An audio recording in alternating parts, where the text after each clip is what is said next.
مسئله دفاع از ملت، دفاع از امنیت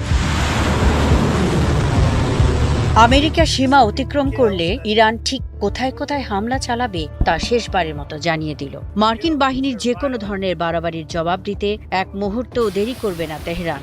ভয়ঙ্কর সব মিসাইল নিয়ে সর্বোচ্চ সতর্ক অবস্থানে রয়েছে আয়াতুল্লাহ খামেনির অ্যারোস্পেস ফোর্স। ওয়াশিংটন তেহরানে আক্রমণ করলেই মধ্যপ্রাচ্যের বিভিন্ন দেশে ছড়িয়ে ছিটিয়ে থাকা মার্কিন ঘাঁটিগুলোকে উড়িয়ে দেবে ইরানি মিসাইল। তখন কে সৌদি আরব, কে তুরস্ক, কে আমিরাত কিছুই বিবেচনা করবে না ইরান। তাই আগেই এই দেশগুলোকে সতর্ক করে দিল তেহরান। মধ্যপ্রাচ্যে আমেরিকার বেশ শক্তিশালী সামরিক উপস্থিতি রয়েছে।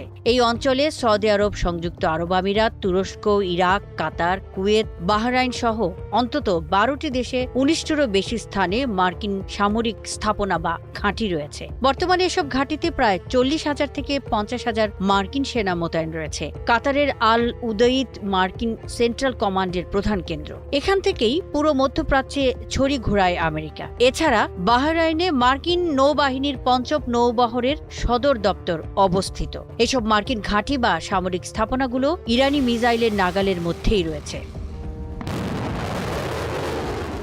বুধবার এক জ্যেষ্ঠ ইরানি কর্মকর্তা রয়টার্সকে জানিয়েছেন, ওয়াশিংটন ইরানে আক্রমণ করলে মধ্যপ্রাচ্যের মার্কিন মিত্র দেশগুলোর মাটিতে থাকা মার্কিন ঘাঁটিগুলোতে পাল্টা হামলা চালানো হবে। তেহরান সৌদি আরব, সংযুক্ত আরব আমিরাত থেকে শুরু করে তুরস্ক পর্যন্ত আঞ্চলিক দেশগুলোকে জানিয়ে দিয়েছে, আমেরিকা ইরানকে লক্ষ্যবস্তু করলে সেসব দেশে থাকা মার্কিন ঘাঁটিগুলো লক্ষ্যবস্তু হবে। তাই ইরান আমেরিকান আঞ্চলিক মিত্র দেশগুলোর মাধ্যমে আহ্বান জানিয়েছে, ওয়াশিংটন যেন ইরানে হামলা করার আগে দুবার ভাবে।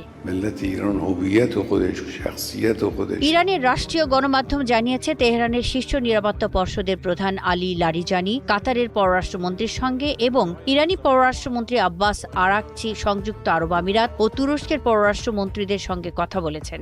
এই দেশগুলো সবাই মার্কিন মিত্র। আরাকচি সংযুক্ত আরব আমিরাতের পররাষ্ট্রমন্ত্রী শেখ আবদুল্লাহ বিন জায়েদকে জানিয়েছেন, বর্তমানে পরিস্থিতি শান্ত রয়েছে। ইরানিরা যে কোনো বিদেশি হস্তক্ষেপ থেকে তাদের সার্বভৌমত্ব ও নিরাপত্তা রক্ষা করতে দৃঢ় প্রতিজ্ঞ। এদিকে নিজেদের অ্যারোস্পেস ফোর্সকে সর্বোচ্চ সতর্ক অবস্থানে রেখেছেন আয়াতুল্লাহ খামেনি। ইসলামী বিপ্লবী গার্ড বাহিনীর অ্যারোস্পেস ফোর্সের কমান্ডার মজিদ মুসাভি জানিয়েছেন, তাদের বিমান ও মিসাইল প্রতিরক্ষা ব্যবস্থা বর্তমানে সর্বোচ্চ স্তরের প্রস্তুতিতে রয়েছে। দেশের উপর যে কোনো হামলা মোকাবেলা করতে তারা সম্পূর্ণ প্রস্তুত। ইরানি ভূখণ্ডে যে কোনো হামলার জন্য চূড়ান্ত ও নিষ্পত্তিমূলক জবাব দেওয়া হবে বলে সতর্ক করে দিয়েছেন।